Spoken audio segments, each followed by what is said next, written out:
আসসালামু আলাইকুম এভরিওয়ান, কেমন আছেন সবাই? আশা করি সকলেই ভালো আছেন। আজকে আপনাদের সঙ্গে শেয়ার করতে আসলাম আমার ছোট্ট একটি বিকেল। কিছুদিন যাবৎ একটু একটু ঘোরাফেরা করার চেষ্টা করছি। একদমই একগুঁয়ে পরিবেশে ছিলাম নিজে থেকে। একদমই বাড়ি থেকে বলতে গেলে ঘর থেকে বের হওয়া হচ্ছিল না। এখন টুকিটাকি সব জায়গায় খালার বাড়ি, নানু বাড়ি বেরিয়ে এসেছি এবং বিকালেও একটু ঘর থেকে বের হওয়ার চেষ্টা করি। আসলে এই ডিজিটাল যুগে সোশ্যাল মিডিয়াতে এত পরিমাণে ব্যস্ত হয়ে পড়েছি যে নিজের জন্য কোনো সময়ই বের করতে পারছি না, আর ঘোরাফেরাও হচ্ছে না তেমন। গরুটাকে কিছু ঘাস খেতে দিয়ে তারপরে মাঠের দিকে আসছিলাম। আমার ভাগ্নে আমাকে ডাকতে এসেছিল। আজকে মূলত ঘর থেকে ওই আমাকে টেনে বের করেছে। আমাকে বারবার করে বলছিল, আন্টি চলো একটু মাঠ থেকে ঘুরে আসি, তুমি তো সব সময় ঘরের মধ্যে থাকো, ওই যে ওইদিকে দেখো বু ওখানে আছে, চলো ওখানেই আমরা যাব। ও সবসময় ছটফট করে বেড়ায়, আর ওর আম্মুকে ছাড়া আমাদের বাড়িতে একাই আছে, একাই থাকতে এখন শিখে গেছে। কারণ ওর পরে ওর 2 বছর বয়সেই ওর ছোট্ট একটি ভাই এসেছে। ওর 3 বছর বয়স, তার ভাইয়ের প্রায় 1 বছর হতে চলল। দুইটা বাচ্চাই ছোট ছোট হয়, ওর মার পক্ষে একা একা সামলানো একদমই সম্ভব নয়। এই কারণে আমার আম্মুই ওকে সামলাচ্ছে আর আমি ওকে দেখে রাখি। ও সবসময় ছটফট করে বেড়ায় আর আমাকেও টেনে টেনে বাইরে বের করার চেষ্টা করে, তাই আজকে ওর সঙ্গে বের হয়েই পড়লাম। আম্মু মাঠে এসেছিল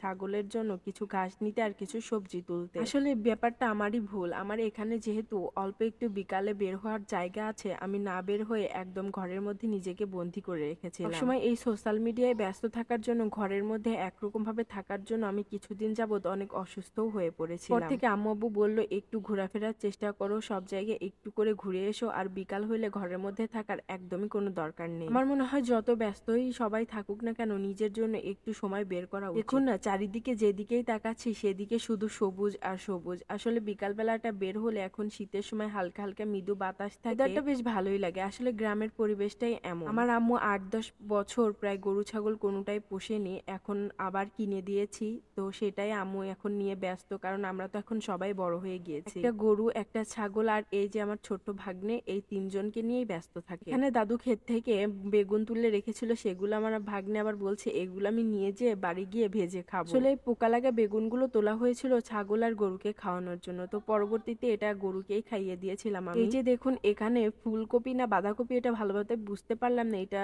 যতদূর সম্ভব ফুলকপি। তো এখানে ফুলকপির চাষ করেছে, জানি না এটা কে লাগাইছে, কিন্তু দেখে আমার খুব ভালো লাগলো, তাই ভাবলাম যে একটা ক্লিপ নিয়ে রাখি। আমাদের এলাকায় এর আগে আমি কখনো এরকম ফুলকপি বা বাঁধাকপি চাষ করা কাউকে দেখিনি, এই জমির মালিককেই দেখছি প্রথম। বেশ ভালোই লাগলো। আসলে সবাইকে আমি একটা কথা বলতে চাই, যতই কর্মব্যস্ততায় পড়াশোনা নিয়ে ব্যস্ত থাকেন না কেন, সোশ্যাল মিডিয়াতে ব্যস্ত থাকেন না কেন, একটু হলেও বাইরে বের হওয়ার চেষ্টা করবেন আর নিজেকে সময় দেওয়ার চেষ্টা করবেন। এতে আপনার শরীর মন দুটোই ভালো থাকবে। আজকের মতো এই পর্যন্তই, ভালো থাকবেন সবাই। আল্লাহ হাফিজ, টাটা।